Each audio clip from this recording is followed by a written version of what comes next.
Un salarié ne doit pas rester voilà seul et surtout ne pas accepter qu'on ne le respecte pas dans son travail. Et tout travail, on l'a dit tout à l'heure, mérite salaire. Et c'est en ce sens que voilà, moi je soutiens malheureusement les gens qui sont en difficulté. Alors, nous avons des retraités, et je l'ai rappelé d'entrée de jeu, qui accusent plusieurs dizaines de mois de pension non payée. Nous avons aussi les travailleurs actifs qui sont en grève depuis un certain moment, et je disais que c'est pratiquement dans toute la fonction publique, ou presque, tout le monde va en grève parce qu'évidemment, et pour les mêmes raisons, finalement, les revendications salariales. Alors, ici, on peut aussi évoquer la mise en danger de ces personnes qui peut se justifier par le fait que le bien-être moral, mais aussi physique, est manifestement menacé. Est-ce qu'à ce moment-là, on peut envisager, par exemple, des poursuites judiciaires, par exemple, dans le cas des entreprises privées ou contre l'État? Bien entendu qu'aujourd'hui dans le travail, on a beaucoup que ce soit ce qu'on appelle les RPS, les risques psychosociaux. Il y a aussi bien sûr les burn-out. Il y a toutes sortes de maladies un peu plus, on va dire récentes, dont on parlait pas il y a encore peut-être 20 ans, 15 ans, voilà, mais qui sont apparues et qui sont très prégnantes aujourd'hui. Et bien entendu que chacun, face à ce qu'il vit, parce que le stress aussi est malheureusement vecteur de beaucoup d'autres maladies. Donc des fois, le stress va créer voilà, des problèmes de santé qui vont être bien plus graves que ce que je viens de dire, même si c'est grave, hein, ces problèmes psychologiques. Mais derrière, et c'est pour ça que moi je prends l'exemple de ce qu'on vit, mais là aussi, bien sûr qu'on a beaucoup d'endroits vers lesquels on va se tourner pour faire reconnaître, que ce soit déjà la reconnaissance. Nestor, on va repartir un peu vers le Congo-Brazzaville. Je sais que le Congo a ratifié les conventions de l'OIT, l'Organisation internationale du travail. Dans la situation actuelle, est-ce qu'il n'était pas nécessaire, évidemment, de faire intervenir cette organisation? En quoi pourrait-elle aussi aider le Congo-Brazzaville, c'est-à-dire les travailleurs congolais, qui aujourd'hui, la réalité telle que c'est des fonctionnaires délaissés, finalement? Ben, merci Christian, et j'ai bien écouté ce qu'a dit mon collègue Benji.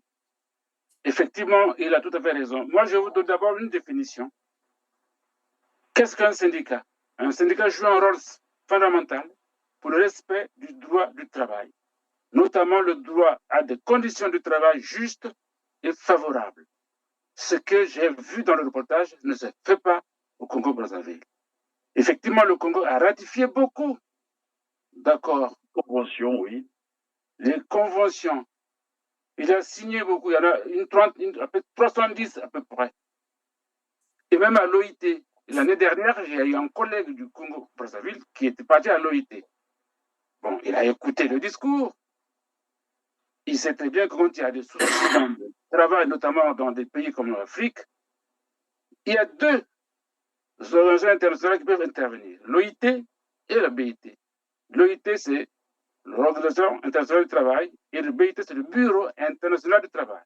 Je vais vous prendre un exemple. Vous pouvez le vérifier sur le terrain. Nous prenons ici le ministère de l'enseignement secondaire, primaire, l'alphabétisation. On nous parle de près de 98 syndicats, rien qu'à l'enseignement. 98 syndicats, rien qu'à l'enseignement. Et je vous ai dit d'entrée de jeu que le Congo, c'est un petit pays de 6 millions d'habitants. Donc, lorsqu'on regarde le secteur de l'enseignement, et puis pour ceux qui nous suivent, juste un rappel, le Congo ne compte que 100 000 fonctionnaires, voilà, tout secteur confondu, privé et public. 100 000 fonctionnaires. Donc, quand je prends l'enseignement, rien que l'enseignement, on a plus de 90 syndicats. Et lorsque nous avons reçu les enseignants qui sont aussi en grève, ils nous disent, en fait, ces syndicats ont été créés par le ministère pour faire écran, en fait, pour faire échouer toutes nos actions à nous, nous empêcher de défendre les intérêts des enseignants. C'est-à-dire, lorsque nous revendiquons quelque chose, il y a un deuxième syndicat qui arrive pour dire non, nous ne sommes pas d'accord avec les autres, et un troisième qui arrive. Il y en a plus de 90 dans l'enseignement. Je ne sais pas si je me fais comprendre. Et donc, on se retrouve dans un tel système. Voilà pourquoi moi je posais la question, quand la grève déjà elle-même ne suffit plus pour faire entendre raison au patronat, patronat ici, ça peut être dans le privé ou dans le public, qu'est-ce qu'on fait à ce moment-là?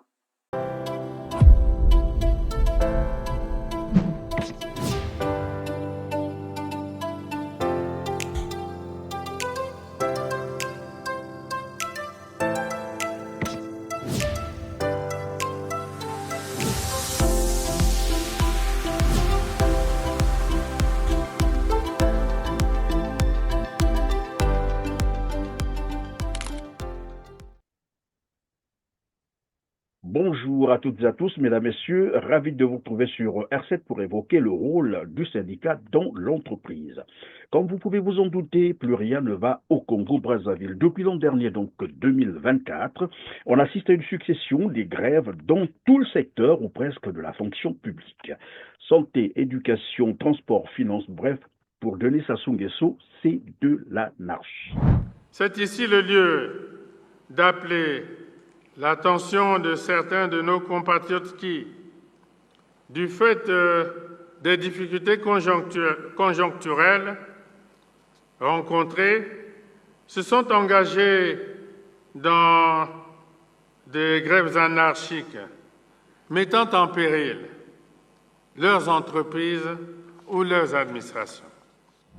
Alors que certains travailleurs, comme vous le savez, tous ou presque, accusent jusqu'à plus de 76 mois, je dis bien 76 mois d'arriérés de salaire impayés.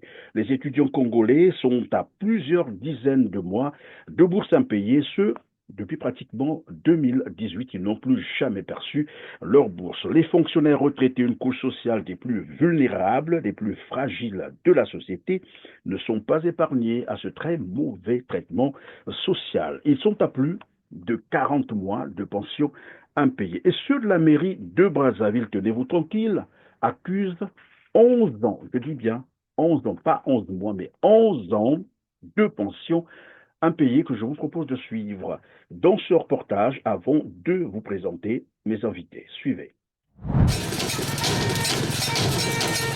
Ce vacarme autour de la mairie de Brazzaville est un signe de protestation des retraités municipaux qui expriment leur ras-le-bol vis-à-vis de cette mairie, qui peine à honorer aux contributions sociales pour la prise en compte de leurs pensionnés à la Caisse nationale de sécurité sociale. Ces agents municipaux ayant fait valoir leur droit à la retraite depuis 11 ans sont sans pension. Une situation qui les plonge dans une précarité notoire. Depuis 11 ans, on n'est pas payé, c'est une condamnation à mort. La CNCES, aujourd'hui, est en train de dire qu'il faut qu'on paye d'abord les encours. Mais il y a là un paradoxe. Cotisations sociales qui demandent sont liées à ces gens qui sont encore en train de travailler, qui vont aller à la retraite dans 3, 4, 5 ans. Et ça bloque aujourd'hui le traitement des gens qui sont à la retraite depuis longtemps et qui ne doivent aucun franc à la CNCES. De la même manière que le gouvernement a accepté de verser à la CNCES 35 milliards, nous demandons au gouvernement, puisque le Premier ministre l'a promis, que le gouvernement règle ce problème. Ces retraités fustigent également la léthargie dans le paiement des allocations et le traitement de 600 dossiers de ces agents municipaux à la retraite. Vous voyez comment les gens sont en train de maigrir. Et on a mal passé les fêtes. Même les mandats pour les payer, les allocations, les fins de carrière, il faut attendre après 6 mois. On paie 150 000. Quelqu'un qui touche au moins 700, 800 000. 150 000 après 6 mois, vous allez gérer quoi? Il n'y a que la volonté des responsables qui fera qu'on puisse régler ce problème. Depuis que je suis sortie, il n'y a rien. Il n'y a pas de pension. Les dossiers ne sont même pas arrivés à la CNCES. Parce qu'il y avait d'autres dossiers qui étaient déjà arrivés, on avait refoulé. On se pose la question pourquoi? C'est l'administration. On ne peut pas prendre des dossiers qui sont déjà arrivés dans une institution et venir encore les déposer. Il y a des gens qui ont plus de 6 ans, 7 ans, 8 ans sans pension. Il y a d'autres qui meurent. Donc, il y a des malades, il y a ceux qui sont dans les maisons, qui n'arrivent même pas à venir taper comme nous faisons ici. Parmi les autres préoccupations auxquelles sont confrontés ces retraités municipaux figurent l'allocation de congé et la différence de salaire. Eh bien voilà, quel est donc le rôle du syndicat dans l'entreprise? On en parle aujourd'hui avec deux invités, notamment Nestor Mekuntima, ancien élu permanent syndical, la Confédération française démocratique du travail, syndicat francilien, Conseil culture, communication, IDF, Île-de-France, 15 ans élu au courrier. Nous avons également Benjamin Oumdjikan, militant CFDT. Vous aviez été en charge pour la CFDT pour la responsabilité parisienne au départ, aujourd'hui pour la CFDT courrier sur l'ensemble de l'île de France. Vous avez aussi les contacts avec le national pour la Poste. Bonjour à tous les deux, merci d'avoir accepté notre invitation. Comment allez-vous? Et je suis Nestor Miokoutima, je veux bien. Malgré le temps, il fait très froid chez nous. Merci de m'accueillir. Bonjour à vous. Ça va en ce début d'année et on fait le vœu que pour 2025, de bonnes choses, la santé pour tous et pour les salariés et les personnes dont vous venez de parler, que les choses s'améliorent. Et c'est en ce sens qu'aujourd'hui j'ai accepté d'être avec vous afin une chose est claire, de ne pas m'immiscer dans la réalité de votre pays, mais simplement de dire un petit peu comment nous fonctionnons dans notre syndicalisme français et notamment à la CFDT, dans ce que je connais à la Poste. Voilà, donner quelques repères dans les manières dont nous avons d'interpeller lorsqu'il y a des problématiques qui se posent afin de trouver des solutions. Et comme vous le savez, la CFDT est plutôt un syndicat reconnu pour son sens de la négociation, parce que le but, lorsqu'il y a un problème, c'est de trouver une solution, c'est de la palissade, mais c'est souvent le problème qui se pose. Et aujourd'hui, quel chemin vont pouvoir prendre toutes ces personnes afin de retrouver leurs droits pleinement et afin de pouvoir vivre comme toute personne sur cette terre devrait pouvoir le faire. Voilà l'esprit avec lequel merci beaucoup Benjamin, mais surtout d'avoir disposé ce temps d'être avec nous sur R7. Alors je vais commencer donc par Nestor. Vous venez là de suivre avec moi ce reportage. Les retraités de la mairie centrale, la mairie de Brazzaville, qui accusent 11 ans, ce n'est pas 11 mois, mais 11 ans de pension impayée. Et pour ceux qui nous suivent, ça peut paraître un peu difficile à croire, mais c'est la réalité, c'est une réalité. Vous avez suivi le reportage. Quel commentaire vous inspire cette situation? La situation actuelle du Congo, Brazzaville, suite aux impayés qui datent de Mathusalem, me pose problème et je me pose des questions. Comment un pays pétrolier, avec les minerais, peut-il ne pas payer les pensions? Il n'y a pas que des pensions qui ne payent pas, mais aussi les étudiants, les bourses des étudiants. S'il n'y a pas des étudiants, un pays n'a plus de perspective d'avenir. C'est la jeunesse qui peut remplacer les anciens. Or, la jeunesse est tuée parce qu'ils ne vont pas à l'école. Et aussi, dans les hôpitaux, on a vu le reportage que les hôpitaux sont en grève et qu'on ramène les malades chez eux. Ça veut dire qu'on les tue inconsciemment. Et ça me pose problème pour un pays, qu'on disait un pays démocratique. Mais en fait, je ne vois pas cette démocratie. Nous ne sommes pas assez nombreux et tous ceux qui vivent dans ce pays pouvaient franchement avoir les besoins. Voilà pourquoi, avec mon collègue ici présent, il n'a pas tout dit. C'est un grand formateur syndical. C'est lui qui nous a formés et c'est lui qui continue à nous former. Et donc, écoutez bien ce qu'il va vous dire. D'abord, il faudrait que je vous dise qu'est-ce qu'un syndicat. Un syndicat, c'est Avant qu'on arrive sur ce que c'est qu'un syndicat, tout à l'heure vous avez dit le Congo-Brazzaville est un pays pétrolier. Je rappelle d'ailleurs à ceux qui nous suivent, c'est le 3e producteur en Afrique subsaharienne, avec une capacité de production de 350 000 barils par jour. Le Congo est aussi exportateur du bois, des minerais. Le Congo a une façade maritime. Le Congo exporte également le gaz liquéfié. Donc c'est un pays immensement riche avec une petite population de 6 millions d'habitants. Alors vous avez dit que vous ne compreniez pas qu'un pays pétrolier comme le Congo, qu'on retrouve des retraités qui aujourd'hui accusent jusqu'à 11 ans, c'est à peine croyable, mais c'est une réalité. 11 ans de pension impayés. Mais sur les pensions, moi je voulais revenir sur un fait. Les pensions, c'est tout de même une cotisation, c'est de l'épargne, c'est l'argent que ces fonctionnaires ont épargné. Donc, qu'il y ait du pétrole ou non, ces travailleurs ont été en activité et ils ont épargné. Et c'est là qu'on n'arrive pas à comprendre pourquoi est-ce qu'ils ne sont pas payés. Eh bien, justement, tu viens de dire, Christian, tes bonnes paroles là, mais ce que je comprends est que voilà pourquoi on a besoin d'un syndicat fort. Si vous n'avez pas un syndicat fort dans un pays comme celui du Congo, effectivement, toutes les pages s'en vont dans les poches des autres. Nous avons des exemples. Comment voulez-vous que les gens qui ont cotisé pendant plus de 20 ans de travail, 30 ans de travail, ils ne peuvent pas être pensionnés? Et ça pose problème. Certainement que les syndicats ne font pas leur rôle. Quand on joue le rôle d'un syndicat, on doit aller savoir où est cet argent. Ici, nous, au syndicat, en France et même en Europe, ils rendent des comptes. L'État rend des comptes où va l'argent épargné. Et voilà pourquoi nous avons des grands syndicats qui se lèvent contre les gens, même des retraités. Nous avons des retraités qui marchent. Quand nous faisons des marches, ils sont là, les retraités. Même j'en ai vu des gens qui étaient en poussette, mais qui sont venus marcher pour recouvrir leurs droits. Merci Nestor. Alors Benjamin, c'est une question après, on verra bien. Des salariés qui accusent jusqu'à des dizaines de mois, il y en a qui accusent 30, 50 mois, 10 mois de salaire impayé, et les voilà qui vont donc en grève. Est-ce que cela peut dénoter, entre autres, bien entendu, l'inefficacité des syndicats, s'il faut le dire comme ça? Après, vous nous direz évidemment le rôle, bien sûr, d'un syndicat dans une entreprise. Oui. Moi, je vous dirais, c'est vrai que c'est quelque chose que je ne connaissais pas, hein, pour être tout à fait honnête, avant qu'on en ait parlé ensemble et qu'on ait préparé cette émission.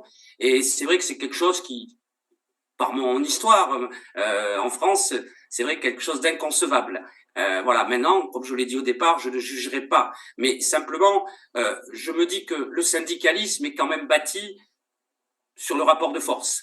Et quand on dit rapport de force, ça veut dire que, quelles que soient les organisations mises en place, le Nestor l'exprimait en disant un syndicat fort, mais ce qui est important, c'est d'avoir des moyens de démontrer justement à ceux qui font souffrir qu'il est important de trouver une solution afin que ces services se remettent à fonctionner. Voilà. Donc après, c'est vrai qu'il y a sûrement des particularités du pays, mais à mon sens, il est important que chacun retrouve ce qu'on appelle, nous, le gagnant-gagnant, c'est-à-dire l'intérêt de bien faire fonctionner ces entreprises. Mais là, vous parliez plus particulièrement du public, et je pense que l'activité publique, c'est souvent pour servir justement le public.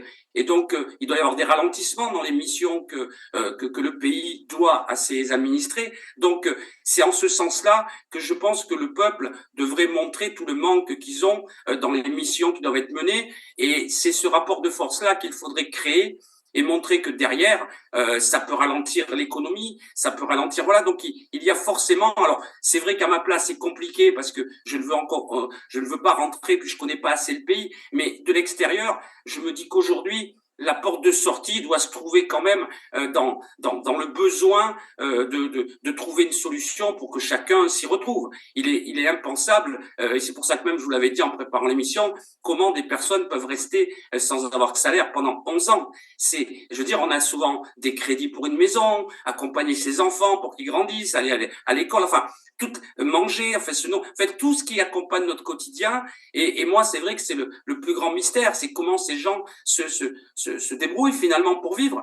Donc pour moi, le rapport de force, il est simplement là, c'est respecter la dignité humaine et respecter la vie de la personne du pays. Et c'est pour ça que je pense qu'aujourd'hui, et c'est en ce sens qu'on l'a démontré parfois dans la dernière action qui avait été faite en France même si c'était pas des grèves générales, mais on avait vu pour les retraites, par exemple, que le pays s'était levé. C'est pas pour ça qu'on a gagné à la fin, hein, donc ça montre bien que malgré le rapport de force, on ne gagne pas toujours, mais il y a des moments où je pense qu'il est important que tout le monde se saisisse collectivement et majoritairement de la problématique du pays actuel. Et ceux qui aujourd'hui peut-être se sentent bien lotis doivent penser aussi à ceux qui sont moins bien parce que ça pourrait leur arriver demain. Donc je pense que même celui qui est bien aujourd'hui devrait se soucier de ce qui arrive à ses compatriotes qui vivent ces difficultés et notamment dans le public. Voilà. Mais c'est vrai que c'est quelque chose qui est inaudible parce que en France, on a quand même des amortisseurs, on a quand même des choses qui n'auraient pas pu dépasser même un mois, 2 mois. Et encore, je suis large. Ça, c'est vraiment dans des cas très particuliers de cessation d'activité ou de fermeture. Voilà, où il y a des après, on arrive au tribunal, dans tout ce qui se met en place. Mais sinon, il est impensable que le pays, même dans le privé, laisserait des personnes. Voilà. Et si toutefois l'entreprise n'est plus capable de payer, il y a des relais qui se font. Ils peuvent passer aussi dans ce qu'on appelle Pôle emploi, le chômage. Enfin voilà, il y a des solutions qui derrière viennent quand même subvenir aux besoins des gens. Il est impensable qu'on laisse des personnes comme ça travailler en plus, parce qu'il y en a qui travaillent pendant toutes ces années sans être rémunérés. C'est le propre du travail. On travaille, rémunération.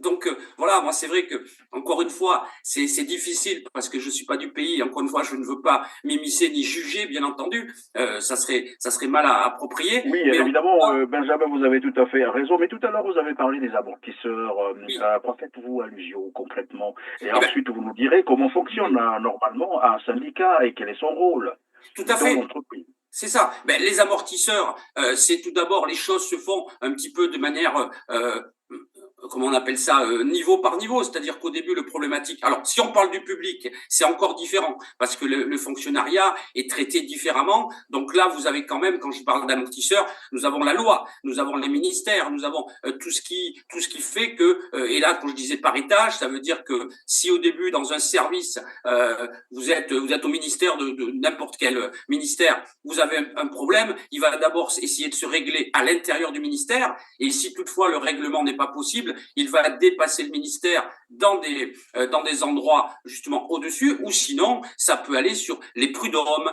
ça peut aller sur voilà, les prud'hommes, ce sont quand il y a un problème entre l'employeur et l'employé et qu'il n'y a pas de règlement possible, on vient face à un juge qui va lui prendre voilà, avec bien sûr analyse des enquêtes et tout, mais qui va prendre une décision afin soit de condamner l'employeur à payer les salaires manquants à l'employé. Enfin voilà, c'est toutes sortes de plein de choses. Alors c'est vrai que moi je suis pas un spécialiste de tous ces domaines-là, mais en tout cas, on sait que la personne qui aurait un problème d'emploi, forcément ne se retrouverait pas du jour au lendemain sans rien. Ce n'est pas possible parce que déjà on cotise, la personne qui travaille cotise pour le chômage. Dans le public c'est différent, on ne cotise pas parce que normalement on n'est pas prévu d'être au chômage, c'est un emploi à vie normalement, mis à part si on fait une grosse faute ou s'il y a des problèmes, voilà, d'emploi, mais c'est normalement voilà. Donc, mais dans le privé vous cotisez au chômage et de ce fait normalement s'il y a un problème un jour, eh ben autant que le service. C'est pour ça que moi, ce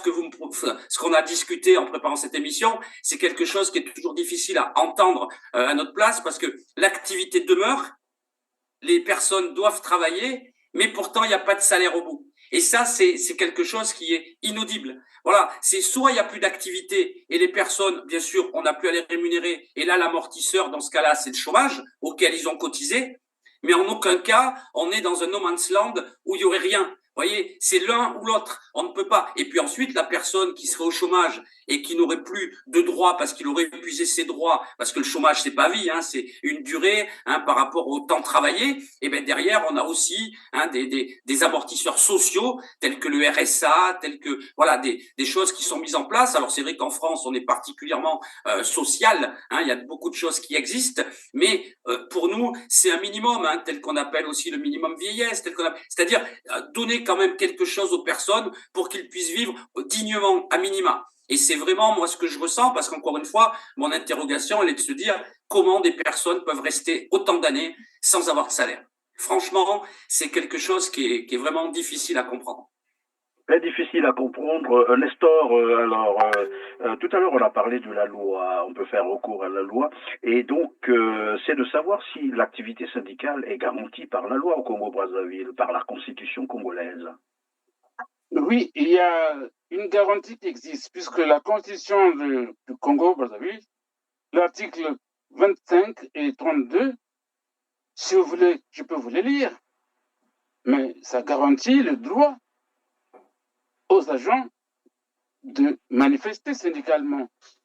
Je ne sais pas là où j'ai... Les téléspectateurs pourront aller faire des recherches du moment où vous avez déjà indiqué les articles, ils pourront continuer à chercher. Mais d'y voir un peu, lorsque les responsables syndicaux observent les entreprises en train de priver leurs travailleurs de leur salaire pendant des dizaines de mois, est-ce que vous entendez ça? Comment expliquer ça en fait? Non, mais c'est vrai Alors que la loi elle est là, elle garantit l'activité syndicale.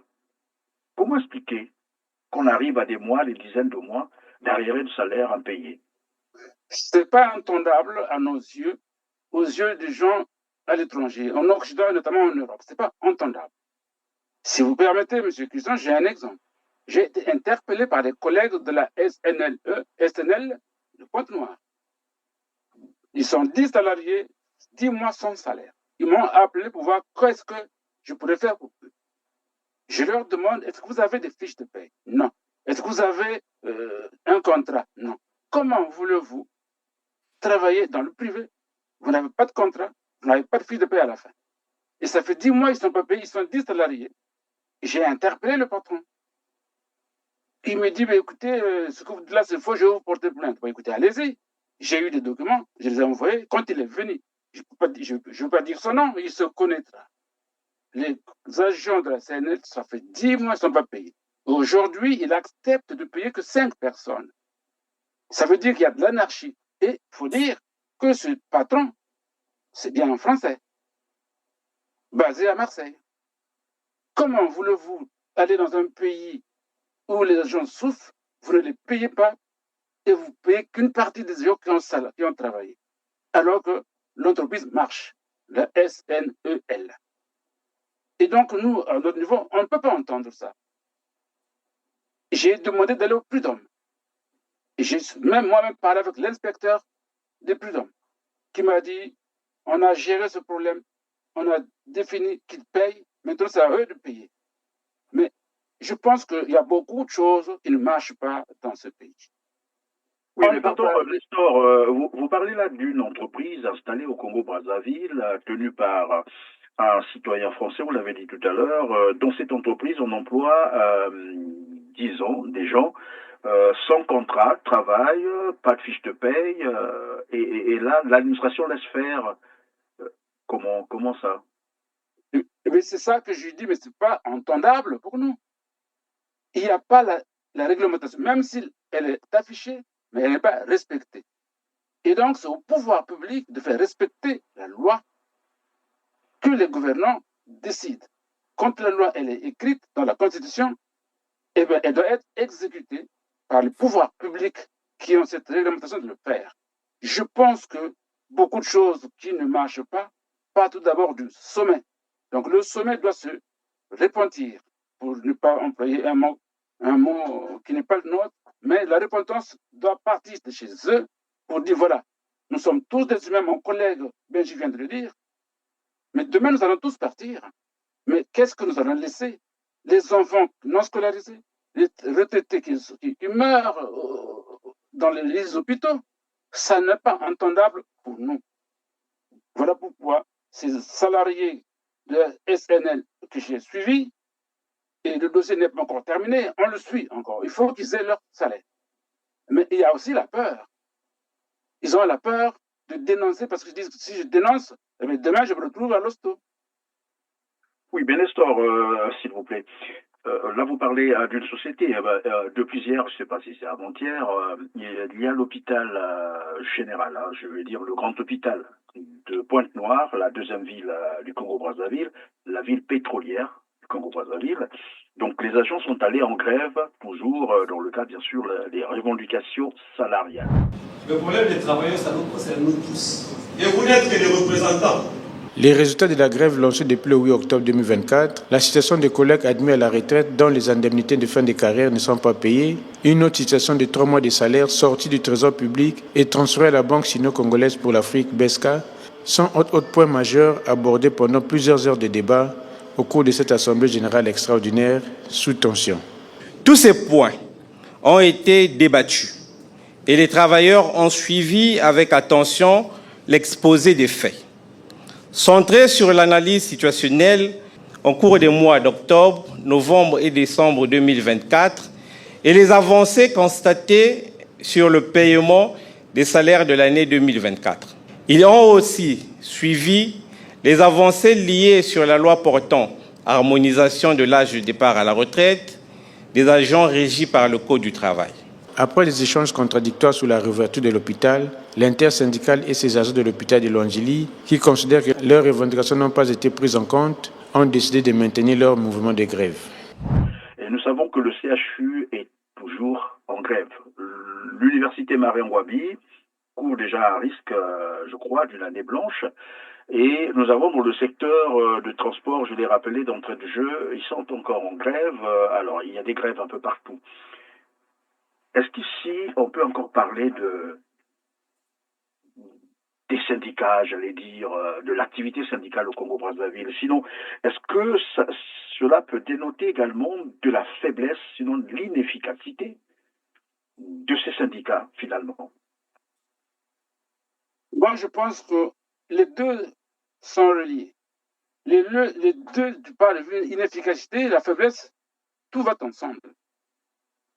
Parce que quand on est syndiqué, on est syndicaliste, il y a des droits et des devoirs qu'on doit faire respecter. Je les respecte et l'autre aussi doit les respecter, les droits et les devoirs. Et tout cela, si ce n'est pas respecté, effectivement, ça ne marcherait jamais. Et donc, le syndicat... Pardon de te couper comme ça. Qu'est-ce qui peut expliquer que finalement, et j'ai l'impression que tous les syndicats ne fonctionnent plus? Qu'est-ce qui peut expliquer ça? Comme par hasard, tout ce monde-là, voilà, personne n'arrive à défendre ses agents, ses travailleurs. Qu'est-ce qui peut expliquer ça? Est-ce que derrière, on peut voir aussi, probablement, le système peut-être politique du pays qui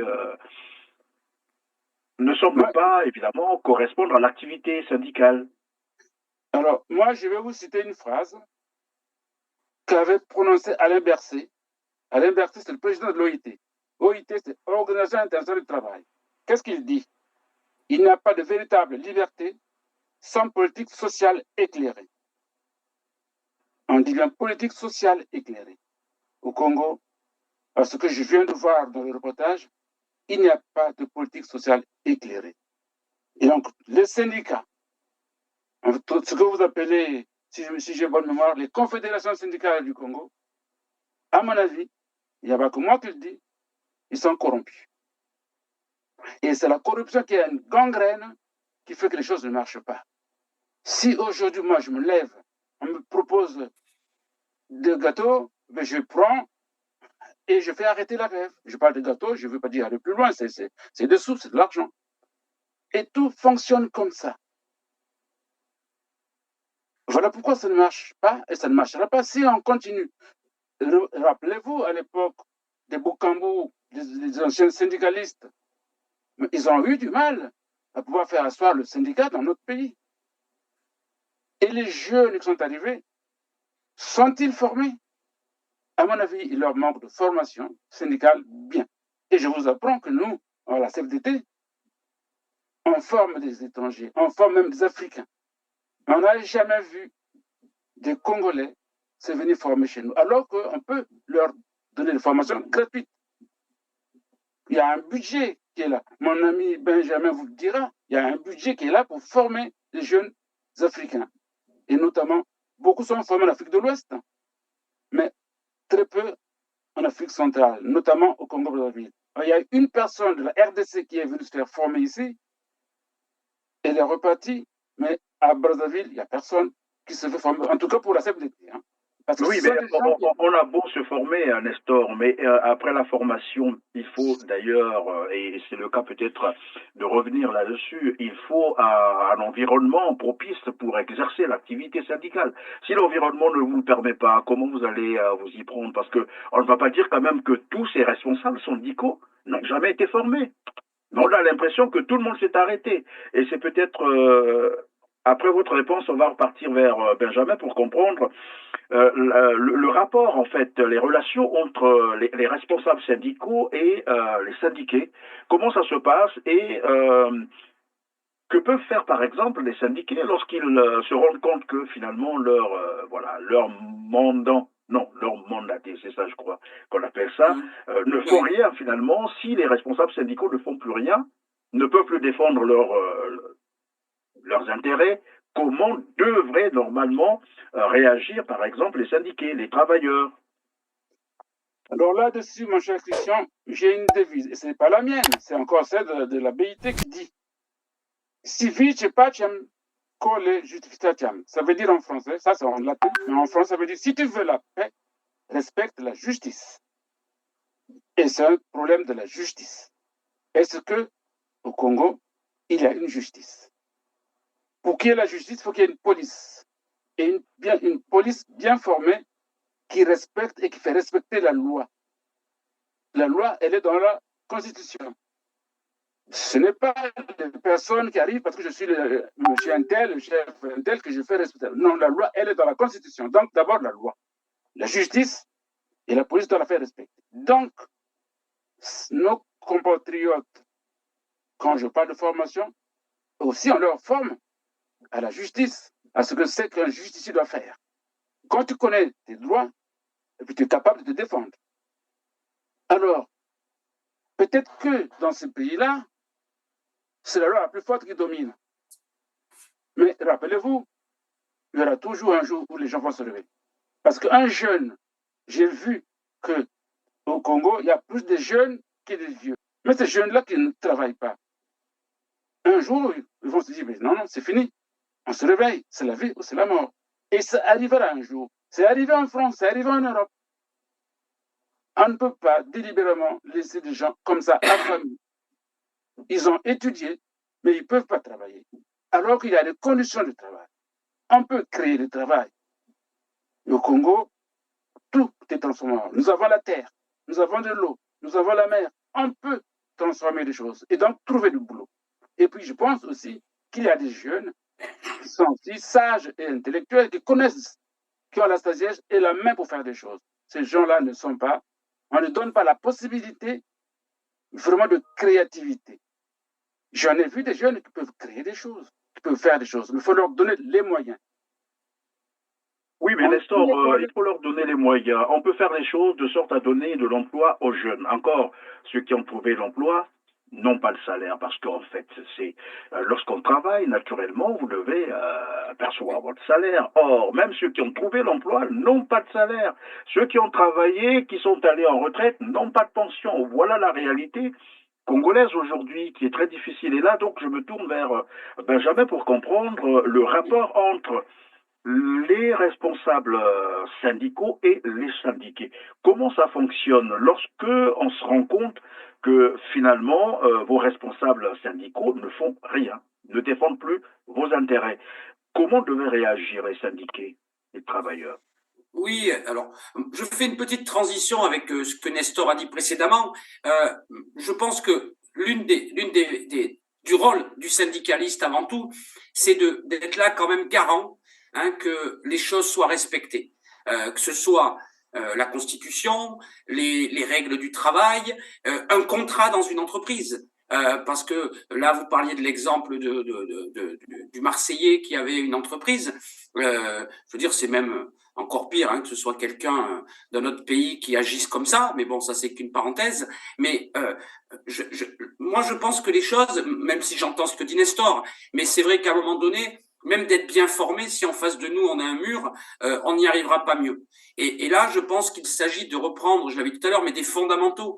Les fondamentaux, ils devraient être déjà d'avoir des contrats et une constitution qui garantissent à chacun que leur droit sera respecté. Chaque homme chaque femme a des devoirs et des droits. Mais pour qu'on exerce ces devoirs, il faut aussi que nos droits soient respectés. Donc ça, c'était en préambule.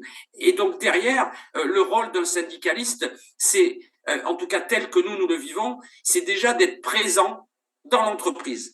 C'est avoir des représentants qui travaillent au sein de cette entreprise et qui sont nos représentants locaux et donc qui sont eux-mêmes des travailleurs de cette entreprise et qui représentent leurs collègues, que ce soit par les nouvelles instances CSE ou en étant des représentants de leurs syndicats.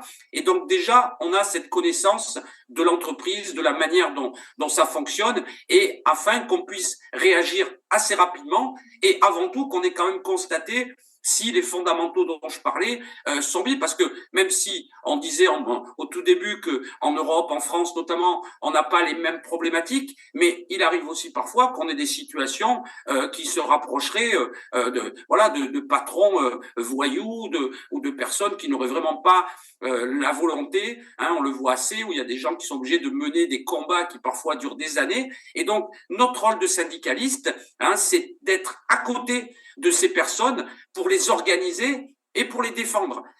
Les organiser, ça veut dire qu'il faut bien sûr qu'on organise la présence syndicale dans l'entreprise afin que les personnes sachent aussi vers qui ils peuvent se tourner, qu'est-ce qu'ils doivent accepter et ne pas accepter, parce que on est tous différents suivant nos connaissances, et il y a des personnes qui parfois pensent que c'est presque la normale, je vais le dire comme ça, et qui se rebellent jamais, ou qui acceptent parfois des messages de leur patron qui essayent d'enjoliver les choses afin de justifier l'injustifiable souvent. Et donc il y a des personnes qui sont capables d'accepter ces discours et qui ne se rebelleraient pas, qui accepteraient. Donc nous, le syndicaliste est là justement pour faire prendre conscience à tout le monde que nous ne sommes pas là, en tout cas à la CFDT, pour embêter, et je vais le dire comme ça, les patrons. Notre but, il est véritablement qu'une entreprise fonctionne, parce que si elle fonctionne bien, elle créera de la richesse et elle donnera de l'emploi,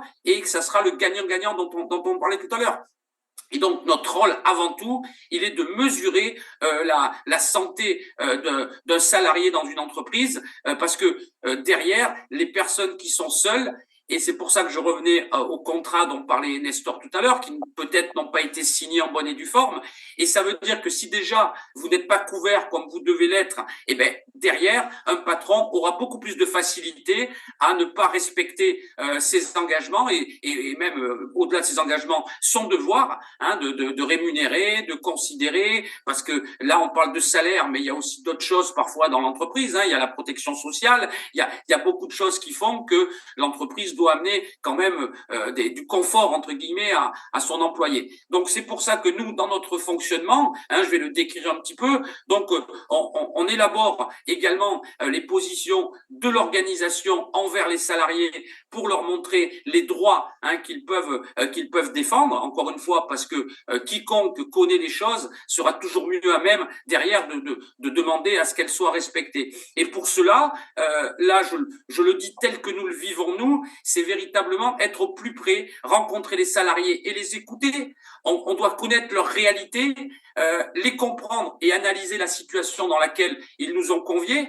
Et derrière, on doit élaborer des positions. Alors là, dans un cas tel que vous le dites, c'est vrai qu'on n'a pas les mêmes situations, mais on peut le rapprocher parfois de problématiques qu'on a connues. Et dans ce cas-là, qu'est-ce qu'on fait? On rencontre le patron. Avec les autres syndicats. Au départ, il y a une prise de conscience de la situation, donc on demande des rendez-vous avec le patron de l'entreprise et on discute, on met sur la table la situation, on écoute les réponses du patron et suivant l'avancée ou pas, le règlement ou pas de la situation, derrière, on prend un autre chemin. Si les choses vont dans le bon sens, qu'on a des engagements que bien sûr on devra vérifier parce que on peut faire confiance a priori, mais ça n'empêche pas le contrôle derrière, et c'est ce que nous faisons. Mais si on s'engage sur quelque chose, alors les engagements, là c'est des petits conseils aussi, doivent toujours être écrits. L'oral ne suffit pas. Voilà, parce qu'on ne peut pas avoir confiance, simplement par la parole. Donc il faut des écrits.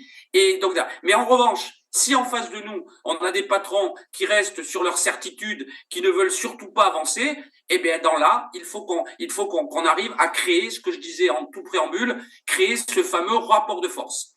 le rapport de force, il est surtout important pour montrer à l'entreprise qu'elle a perdu quelque part je vais le dire comme ça, la majorité, qui faisait qu'elle était encore presque certaine de pouvoir avancer sur ses commandes, sur son travail, enfin sur les activités qu'elle a à rendre. Et donc dans ce cas-là, vous changez un petit peu la donne. On le vit de toute façon quotidiennement, que ce soit en famille ou dans notre vie quotidienne. On est tout le temps en train de négocier, on s'en rend pas toujours compte, mais ne serait-ce que pour voir, je sais pas, alors aujourd'hui un peu moins parce qu'on a tous des écrans, mais à l'époque on pouvait négocier pour voir un film à la télé par rapport à des gens de sa famille. Voilà. Et ben là c'est la même chose. C'est faire comprendre aux personnes que le but, il est d'arriver à une négociation qui soit gagnant-gagnant. Et derrière, il faut amener les personnes à prendre conscience qu'on ne peut pas continuer comme ça et que ce qu'ils ont accepté jusqu'à présent n'est plus tenable, leur démontrer, alors parfois il est nécessaire d'ouvrir les yeux aussi à certaines personnes. C'est pour ça que ce sont parfois des combats qui sont longs,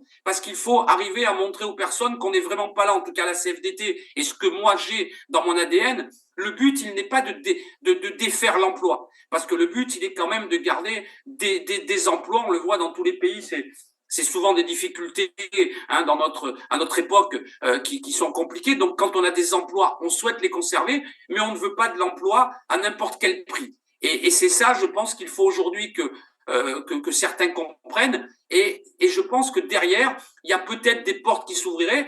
Moi, dans ce que, encore une fois, je n'irai pas trop loin parce que je veux pas m'immiscer dans les réalités du pays, mais peut-être que certains patrons sont en confiance parce qu'ils voient qu'ils ne sont pas embêtés par le politique, pas embêtés par la loi, qui ne les soumet pas à devoir respecter les salariés. Donc c'est notre rôle de syndicaliste de relayer la situation des agents avec eux, parce qu'on a besoin de ce rapport de force. C'est souvent par la grève à un moment donné, mais vous avez dit que c'était le cas dans beaucoup d'endroits, et notamment à l'hôpital dont vous avez parlé depuis hier. Et je pense que ça, c'est déjà un bon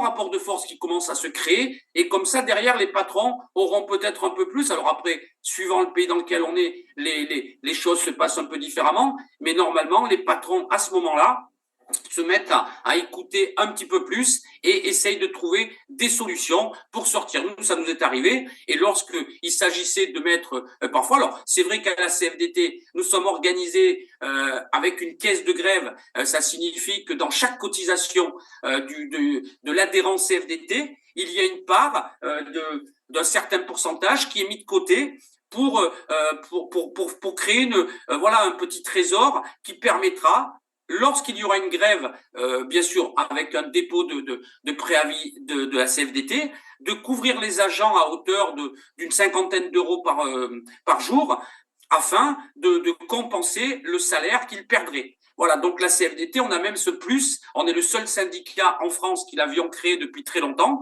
et c'est quelque chose qui est de notoriété publique, donc c'est pas une caisse noire, c'est quelque chose qui est tout à fait organisé et qui a servi à l'époque des retraites. Pourquoi les salariés ont pu venir en masse participer notamment dans les rangs CFDT, parce qu'ils avaient cet amortisseur aussi. Donc c'est pour ça que on parle pas effectivement du même, des mêmes problématiques, parce que ce qu'on disait tout à l'heure par rapport à votre réalité, c'est vrai qu'ici c'est pas la même, mais on a quand même eu des moments où il a fallu créer ce rapport de force, amener les agents à se dire, effectivement, moi même si c'est pas bien, je préfère aller travailler. Non, il y a un moment donné, tu dois penser à ton futur, tu dois penser aussi à ceux qui sont moins bien que toi aujourd'hui, et en plus, tu dois penser aussi à tes enfants plus tard. Voilà, les choses se combattent quand c'est le moment, et je pense qu'il y a des fois où il faut aller au bout, et collectivement, non pas pour mettre le bazar dans un pays, mais plutôt pour se faire respecter et que chacun retrouve. Donc le syndicaliste doit être là aux côtés des salariés, les écouter, connaître leur réalité et les accompagner à chaque étape, en commençant bien sûr par l'entreprise dans laquelle le problème se pose, et ensuite, si besoin, se servir de tous les étages que ce pays aurait. En France, on le disait tout à l'heure, on a les prud'hommes, on a des recours à plein niveau. Et ça doit être ça qui doit être respecté dans n'importe quel pays, où il doit y avoir quand même une constitution qui permette à chaque salarié d'être respecté. Voilà, j'espère que j'ai été clair dans ce que j'ai dit, mais c'est vraiment pour montrer qu'un salarié ne doit pas rester seul, et surtout ne pas accepter qu'on ne le respecte pas dans son travail, et tout travail, on l'a dit tout à l'heure, mérite salaire, et c'est en ce sens que, voilà, moi je soutiens malheureusement les gens qui sont en difficulté comme cela, et il est important aussi que les gens considèrent les syndicats, parce que le syndicat, c'est comme un peu, si on prenait une image, un justiciable sans avocat. On imagine que ça serait beaucoup plus difficile pour faire respecter toutes les règles, tout voilà. Et bien là, c'est pareil. Un patron, parfois, il faut l'obliger à respecter des choses qu'il a pris l'habitude de ne plus respecter parce que on ne l'oblige pas. Voilà. Donc, il y a plusieurs niveaux où il faudra que les choses évidemment, soient... Benjamin, si le patron ne respecte plus rien, bon, ici, nous sommes dans le cas, par exemple, des fonctionnaires, de la fonction publique. C'est un cas tout à fait différent. La réalité, elle est différente. Vous l'avez dit dès l'entrée en matière de cet échange. Alors, nous avons des retraités, et je l'ai rappelé d'entrée de jeu, qui accusent plusieurs dizaines de mois de pension non payée. Nous avons aussi les travailleurs actifs qui sont en grève depuis un certain moment, et je disais que c'est pratiquement dans toute la fonction publique, ou presque, tout le monde va en grève parce qu'évidemment, et pour les mêmes raisons, finalement, les revendications salariales. Alors, ici, on peut aussi évoquer la mise en danger de ces personnes qui peut se justifier par le fait que le bien-être moral, mais aussi physique, est manifestement menacé. Est-ce qu'à ce moment-là, on peut envisager, par exemple, des poursuites judiciaires, par exemple, dans le cas des entreprises privées ou contre l'État? Alors après, bien entendu que, alors tout ça, bien sûr, ça prend du temps. C'est pas toujours évident de le prouver, mais bien entendu qu'aujourd'hui dans le travail, on a beaucoup que ce soit ce qu'on appelle les RPS, les risques psychosociaux. Il y a aussi bien sûr les burn-out. Il y a toutes sortes de maladies un peu plus, on va dire récentes, dont on parlait pas il y a encore peut-être 20 ans, 15 ans, voilà, mais qui sont apparues et qui sont très prégnantes aujourd'hui. Et bien entendu que chacun, face à ce qu'il vit, parce que le stress aussi est malheureusement vecteur de beaucoup d'autres maladies. Donc des fois, le stress va créer des problèmes de santé qui vont être bien plus graves que ce que je viens de dire, même si c'est grave, ces problèmes psychologiques. Mais derrière, et c'est pour ça que moi je prends l'exemple de ce qu'on vit, mais là aussi, bien sûr qu'on a beaucoup d'endroits vers lesquels on va se tourner pour faire reconnaître, que ce soit déjà la reconnaissance, parce que avant de vraiment revendiquer le problème finalement qui a été créé par cette situation, là on disait des gens qui peuvent tomber malades ou autres, il faut déjà, bien sûr, que ce soit reconnu par la médecine. Ça veut dire qu'il faut faire des démarches qui vont démontrer que tu as quelque part que tu as vécu un burn-out, que tu as vécu tel stress qui t'a amené telle maladie. Donc tout ça, ça doit être bien sûr attesté par un médecin. Il peut y avoir même aussi des maladies qui sont reconnues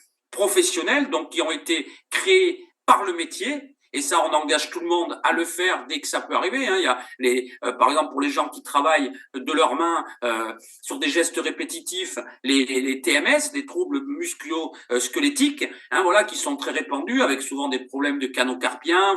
Et donc tout ça, ça peut bien sûr venir irriguer la justification de monter des dossiers en plus de la situation sociale dont vous parlez.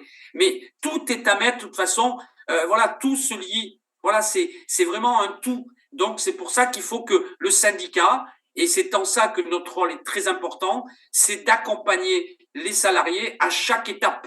Voilà, chaque étape et chaque situation, même individuelle, parce qu'on a une réalité individuelle et on a une réalité collective. Mais sur l'individuel, bien sûr qu'on prend soin de tous les salariés, mais qu'on aura un regard toujours un peu plus important sur celui qui est adhérent. Sinon, il n'aurait aucun intérêt de payer une cotisation dans un syndicat.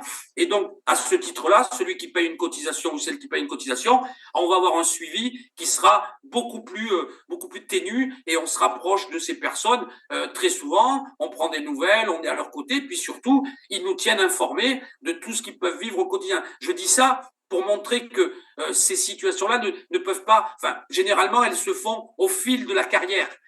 Parce que les maladies parfois apparaissent avec l'usure, avec le temps, Mais si c'est en lien avec une situation déjà difficile dans l'emploi, avec un patron qui vous respecterait pas ou quoi, ça peut venir effectivement donner un poids encore supplémentaire qui peut servir derrière dans des actions au prud'homme, comme on disait tout à l'heure, de reconnaissance ensuite pour avoir, pourquoi pas, des rentes le jour où voilà, on ne peut plus travailler. Voilà, il y a plein de choses ensuite qui se mettent en branle. Je ne vais pas rentrer dans les détails, mais c'est entre la sécurité sociale, les mutuelles, tous les services voilà, d'aide aux personnes handicapées. Enfin, voilà, il y a plein de choses qui recèlent. D'ailleurs, souvent, on ne connaît même pas la moitié de toutes les lois qui existent et de tous les droits qu'on a. Donc, c'est pour ça que souvent, c'est quand on a pardon, lorsqu'on a une situation, eh bien celle-ci, elle nous invite finalement à aller nous renseigner sur voilà tout ce qui peut exister pour aider ces personnes. Après, bien sûr qu'il y a des cas qui sont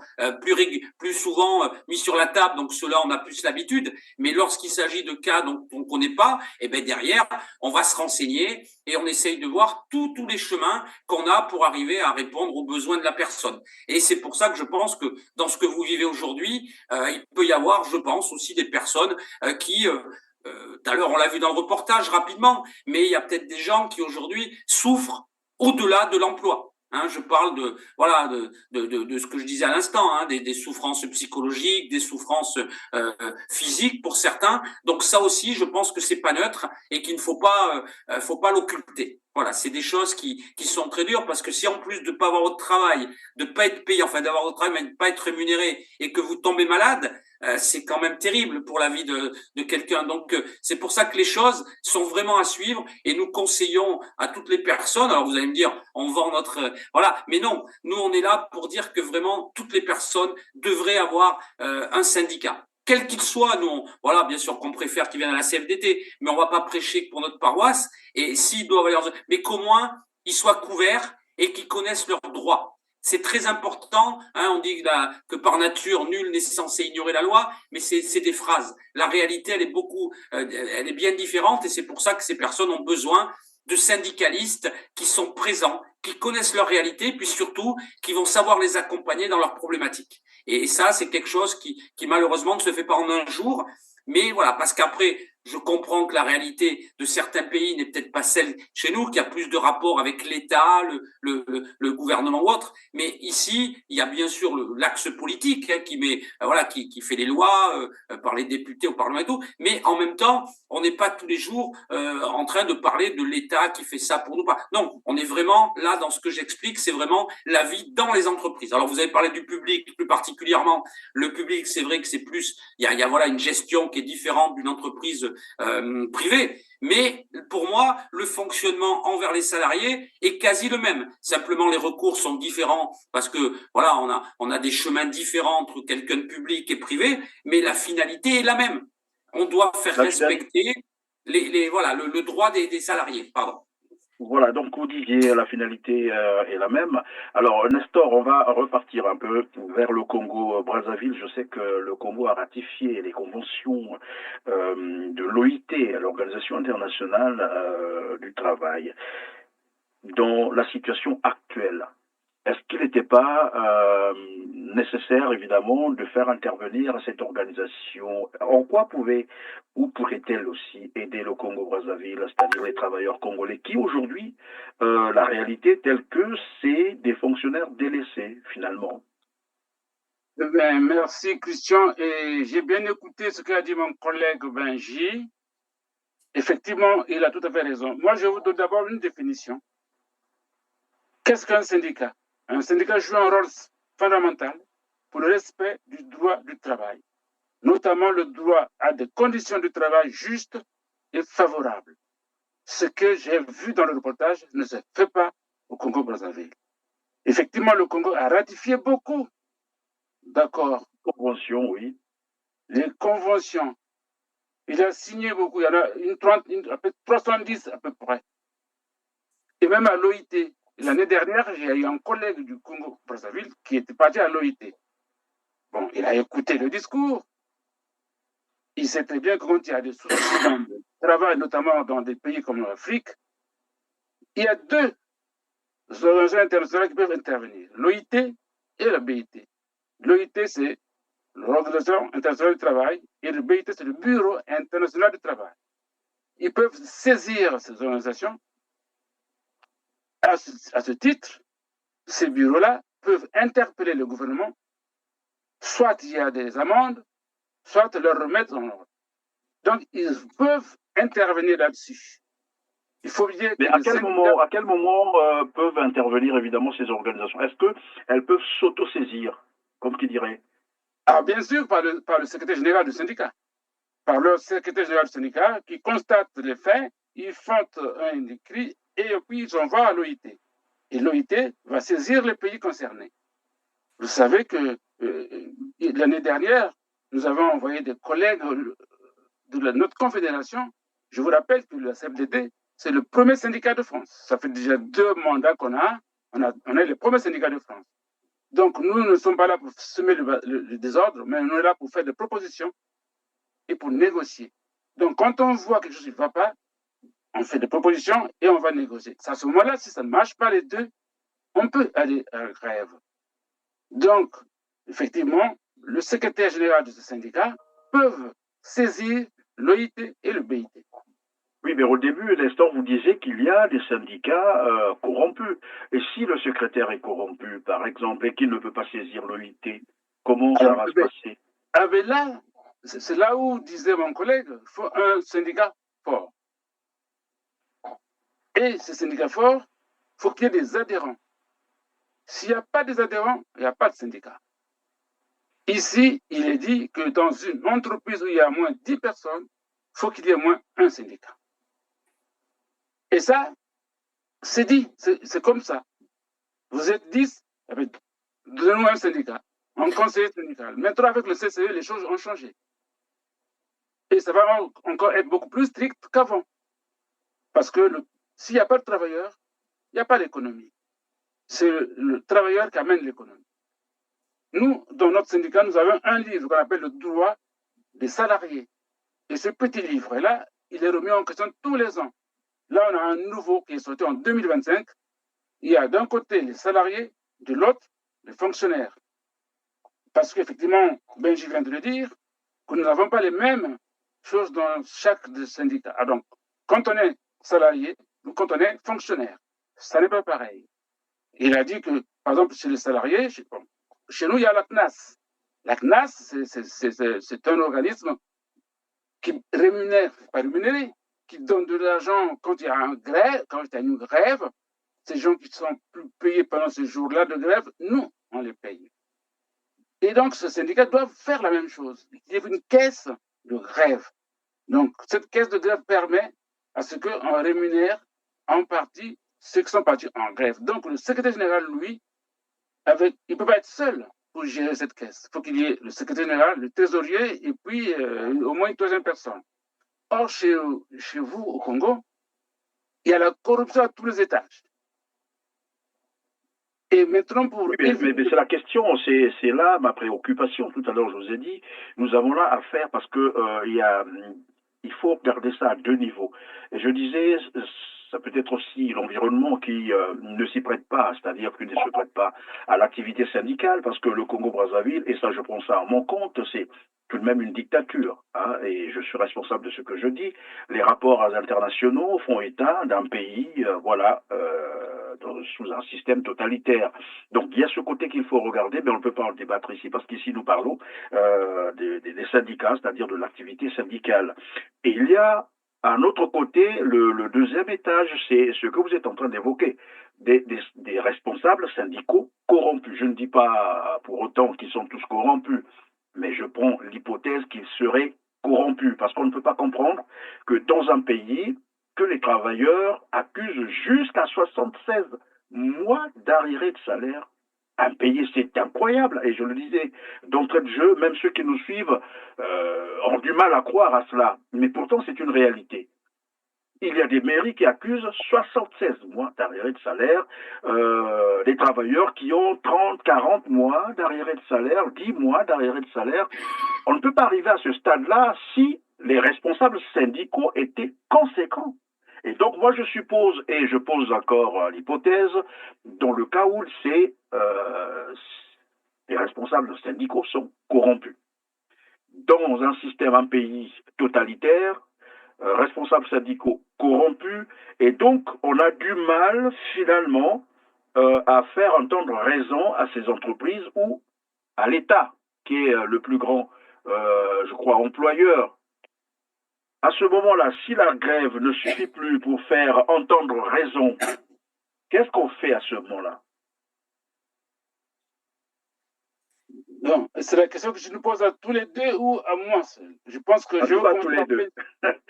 Elle peut se gérer à ces deux niveaux-là. Je sais que ça ne peut pas arriver en France ou en Europe, les cas que nous sommes en train de citer, mais on peut, voilà, on peut en parler. Qu'est-ce que ça pouvait donner si jamais ça arrivait, par exemple, dans un pays, pourquoi pas européen? Moi, je commence par Benjamin. D'accord, non, je vais moi commencer et lui, il va Vas-y, Nestor. Ce que je voulais dire, peut-être va me comprendre. Je pense qu'il faut réformer les syndicats au Congo. Ça a besoin d'une grande réforme. Et mettre des gens conscients qui savent que c'est pour le bienfait des agents que nous le faisons. Parce qu'ils savent que nous avons tous ici une durée limitée, mais ils veulent le faire dans les bons temps. Et je pense que le syndicat au Congo est désorganisé, mais à dessein, pour ne pas qu'il revendique. Voilà pourquoi les syndicats au Congo sont, on va dire, un peu corrompus, les secrétaires généraux. Mais les agents, eux, c'est eux qui peuvent prendre l'affaire. Ceux, les travailleurs. Ça se passe souvent en France. C'est pas tellement le secrétaire. Hein. Parfois, nous, on dit, écoutez, Laurent Berger, nous, on ne veut pas ça, on va sortir. Et ils nous écoutent. Et on sort, on fait la marche. Et c'est comme ça que les syndicats peuvent fonctionner. Donc, les agents qui sont dans ces syndicats-là, d'ailleurs, même, je vous dis, syndiquez-vous. D'ailleurs, même Laurent Berger, avant de partir, il a écrit un livre. Syndiquez-vous. Si vous n'êtes pas syndiqué... Nestor, s'il vous plaît, permettez que je vous arrête à un moment donné ou par moment. Je vais vous prendre un exemple. Peut-être que je ne suis pas fait bien comprendre. Je vais vous prendre un exemple. Vous pouvez le vérifier sur le terrain. Nous prenons ici le ministère de l'enseignement secondaire, primaire, l'alphabétisation.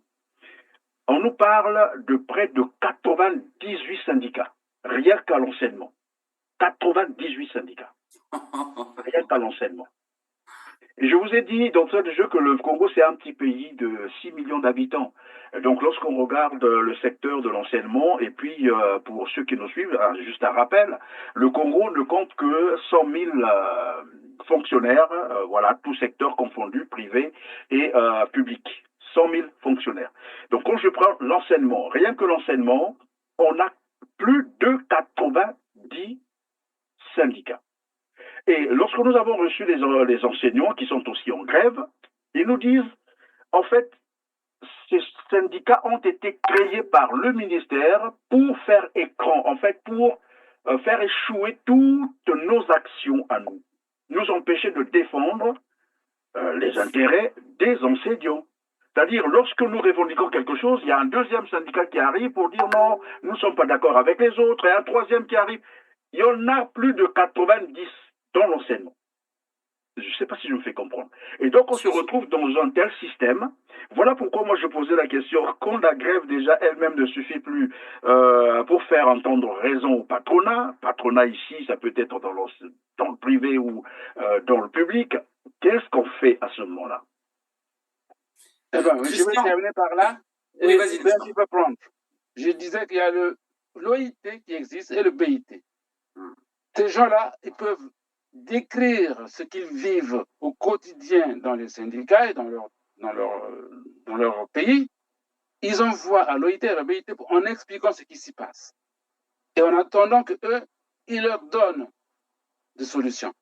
Et je sais aussi, on peut donner des invitations à quelques secrétaires généraux pour aller dans ces bureaux. Et c'est à Genève, ils sont en Suisse. Et pour les écouter. C'est parce qu'ils veulent pas, ils ne peuvent pas, ils ne savent pas exprimer ce besoin. Parce que vous dites qu'ils sont bien formés, mais il y a une partie qui ne connaissent pas, qui les dépasse, c'est l'OIT et le BIT. Le Congo ne peut pas faire outre. Il a ratifié ces conventions, ces accords, il est obligé de les suivre. Voilà Et ce que donc, je moi, ma voulais. question, peut-être c'est envers Benjamin. Lorsqu'on a des syndicats, par exemple, qui ne jouent plus leur rôle, on est dans ce cas de figure, cette configuration que je viens de vous présenter, avec plus de 90 syndicats dans un seul secteur de l'enseignement, et on comprend très bien que c'est fait pour boycotter, en fait. Lorsqu'on veut défendre les intérêts des enseignants, il y a d'autres qui viennent pour boycotter, et puis voilà. Voilà comment ça peut fonctionner, bah, sans vous mixer, bien entendu, dans les affaires du Congo, vous l'avez dit dès le départ. Mais ce cas de figure, par exemple, comment le traiter? Est-ce que les travailleurs eux-mêmes ont aussi la possibilité, par exemple, d'interpeller l'OIT, ou il faut forcément, évidemment, des secrétaires, comme on a dit, ou les responsables syndicaux qui, déjà, entre guillemets, posent problème?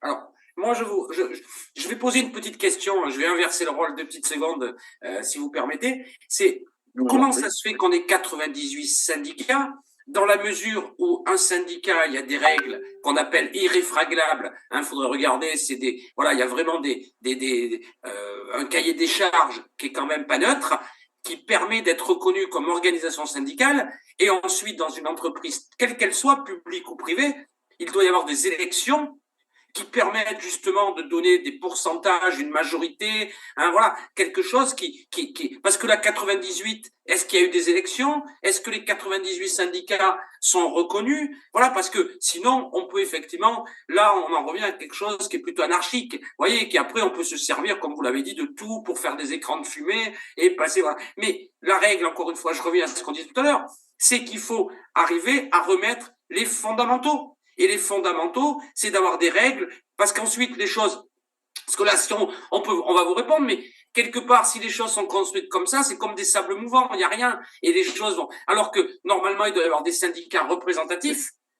Qui respectent bien le cahier des charges. En France, on en a 7, 8, je me rappelle plus très bien, mais pas plus que ça. Et déjà, on estime que c'est beaucoup. Vous voyez? Donc, quand vous me dites 98, mais Dans un seul secteur, oui, enseignement. c'est ça. Donc forcément, on sait bien qu'en plus, plus on est nombreux, et plus on va avoir des avis différents, des stratégies, certains qui sont avec. Voilà. Donc pour moi déjà, ça serait de revoir quels sont vraiment les syndicats qui ont respecté les règles pour être considérés comme des syndicats représentatifs.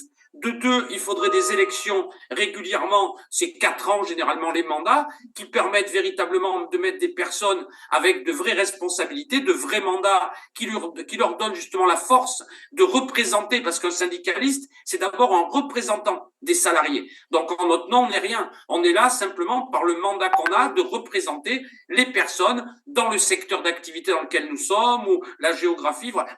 Mais c'est pour ça que pour moi, sans ces deux choses, tout le reste finalement est anecdotique, parce que ça voudrait là, si on prend la question que vous posiez précédemment à Nestor, comment on fait pour essayer d'aller chercher de l'aide ailleurs, vu qu'on voit qu'aujourd'hui, mais quel représentant finalement on va appeler?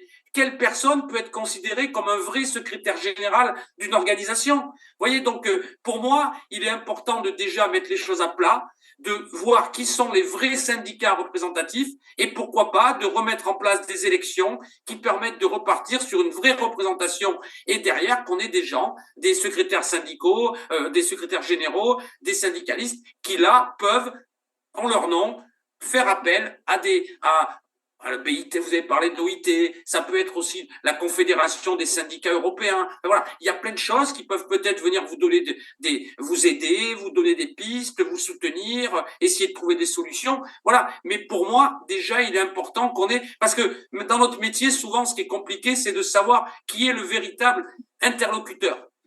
Mais au-delà de l'interlocuteur, le donneur d'ordre, le patron, entre guillemets, celui qui a vraiment la main. Et si on ne l'a pas, on va parler avec plein de monde, mais ça sera des réunions qui n'auront servi qu'à nous amuser. Voyez. Donc, si on veut être efficace, il faut savoir véritablement qui est qui, et qui a un mandat, qui est légitime. Voilà, faut aller chercher cette légitimité. Et donc, je reviens sur ma question, Nestor. Est-ce que les travailleurs, donc les syndiqués, ont aussi la possibilité d'interpeller, par exemple, ou de faire appel à l'OIT? Parce que si ce ne sont que les responsables syndicaux, c'est très difficile. Dans le cas du Congo, je viens de vous expliquer, et la configuration que je viens de vous présenter dans l'enseignement primaire, secondaire et l'alphabétisation, c'est dans tous les ministères, hein, c'est partout. dans toute la fonction publique, vous avez dans chaque secteur mais des centaines de syndicats.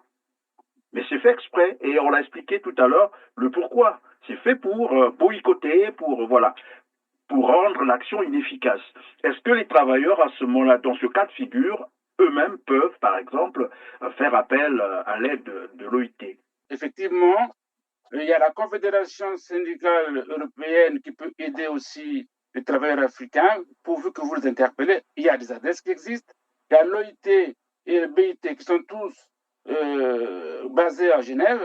Un groupe d'agents travaillant dans un secteur donné dans un pays africain, constatant qu'il y a des choses qui ne marchent pas dans leur syndicat, dans leur pays, ils peuvent interpeller ces organisations en expliquant les véritables problèmes, les véritables raisons. Et eux, ils peuvent le faire. Ils ont un mandat. Ils peuvent prendre un mandat avec les agents. Et c'est ce que disait mon collègue. Je ne sais pas si au Congo, il y a des élections pour être secrétaire général. Ici, on ne peut pas être un secrétaire général si tu n'es pas mandaté. Pour être mandaté, il faut une élection. Moi, j'ai été élu. Généralement, ce sont en fait, des syndicats créés comme ça par, soit des ministres de tutelle. Et comme je vous ai expliqué, c'est fait pour boycotter en réalité. Je reviens sur le cas des retraités. En 2021, le FMI, le Fonds monétaire international, a donné une aide, il faut le dire comme ça, au Congo-Brazzaville pour régler le problème, par exemple, des retraités.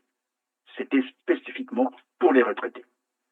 Et tout cet argent, finalement, a pris une autre destination. Et les retraités, jusqu'aujourd'hui, comme je l'ai dit d'entrée de jeu, accusent à plus de 40 mois de pension impayés.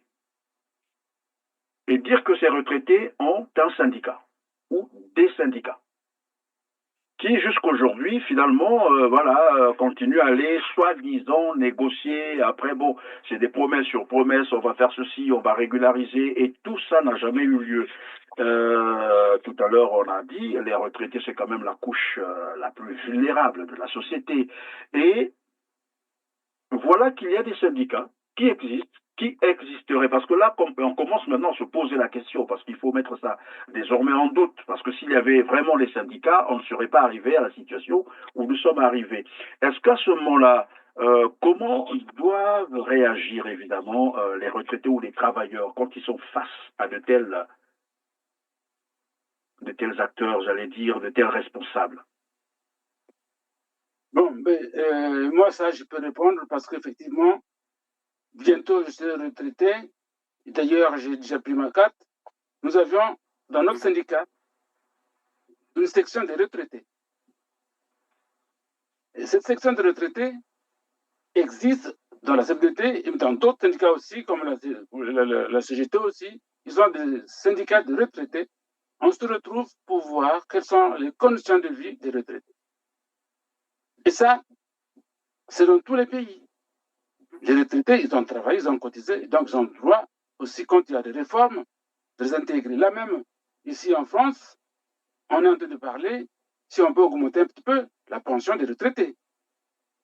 Voilà. S'il n'y avait pas des syndicats de retraités, on n'aurait pas parlé d'eux. Aujourd'hui, ils veulent revenir à l'âge de la retraite à 64 ans. Ça, parce qu'on pense aux retraités. Donc, les retraités ont le droit de se faire entendre, mais pour cela, il faut qu'ils soient regroupés en un syndicat de retraités.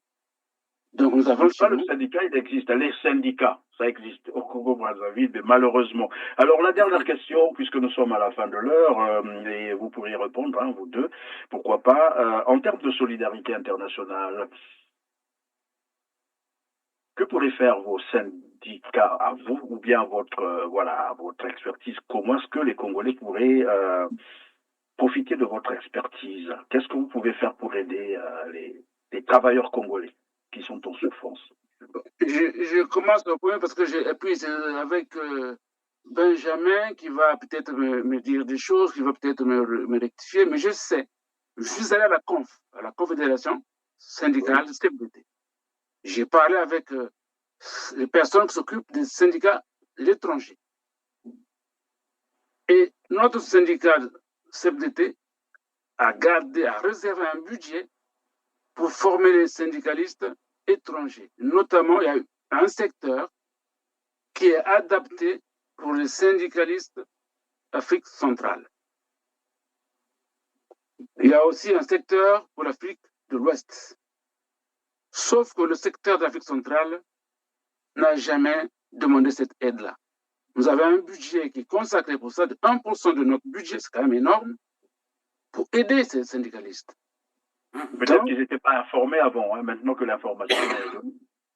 Maintenant qu'il y a l'information, moi je ne peux pas, avec Benjamin, dire voilà, on va faire venir quelqu'un de Brazzaville pour qu'on le forme. Sinon, il faut que ce soit quelqu'un qui vient parce qu'effectivement, il a été mandaté par un syndicat reconnu.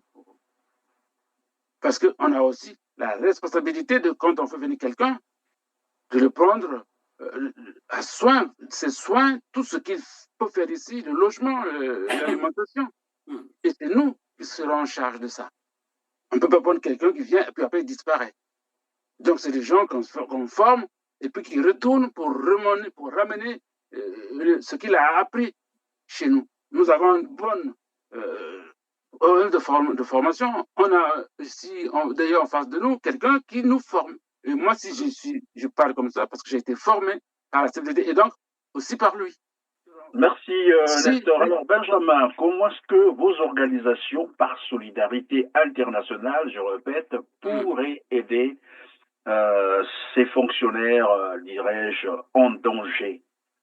Alors, l'essence même d'un syndicaliste, c'est de se préoccuper de la situation de tout travailleur, parce qu'au départ les syndicats sont là, même si ensuite dans la CFDT au niveau confédéral est là pour tous les moments de la vie, que ce soit les aides pour les enfants, le logement, le transport, donc tout est préoccupation.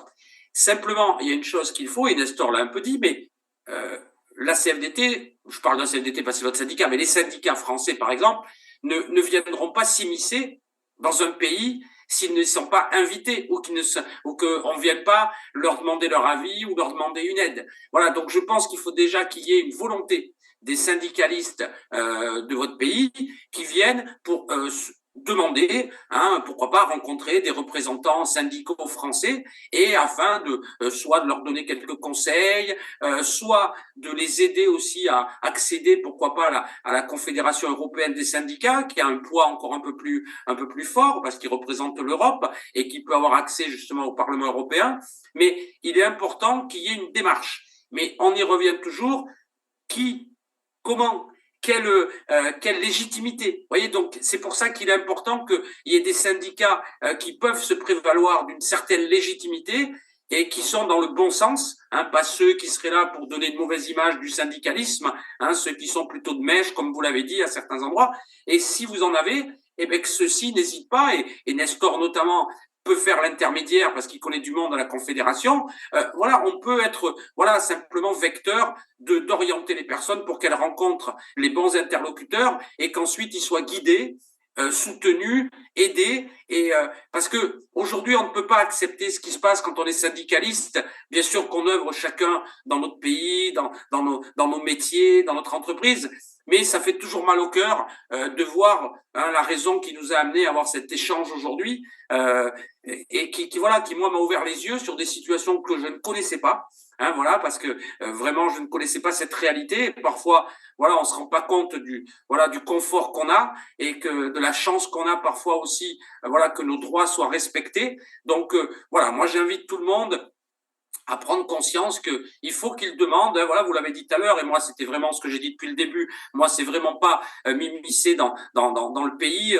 Moi j'ai pas cette mais en tout cas il faut que chacun prenne conscience que pour le bien justement du pays, il faut que tout le monde soit respecté et que tout le monde soit rémunéré. Par exemple, comme on parle du travail, à hauteur de son travail, afin que chaque génération prennent bien ce qu'il a à faire. Et vous parliez des retraités à l'instant. Les retraités sont aussi très importants pour construire l'avenir.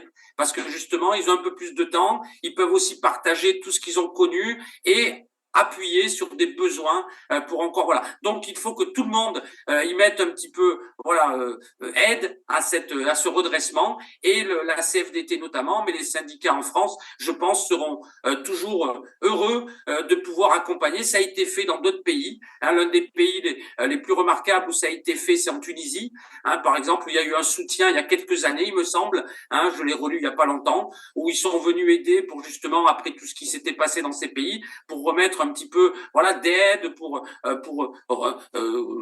vous savez, pour que chacun reprenne bien le bon chemin, se construise, mettre les bases d'un nouveau syndicalisme qui se respecte et qui respecte les salariés et les patrons, parce que les patrons doivent être respectés aussi. Nous, on fait pas il n'y a pas de lutte des classes dans notre esprit, et donc c'est le gagnant-gagnant, le fameux gagnant-gagnant qu'il faut retrouver. Mais sachez qu'en France, je pense que la CFDT notamment serait à même d'écouter et de pouvoir venir vous aider ou au moins donner des conseils pour que les choses s'arrangent. Et je l'espère. Dans cette année 2025 qui commence, j'espère que les choses s'arrangeront.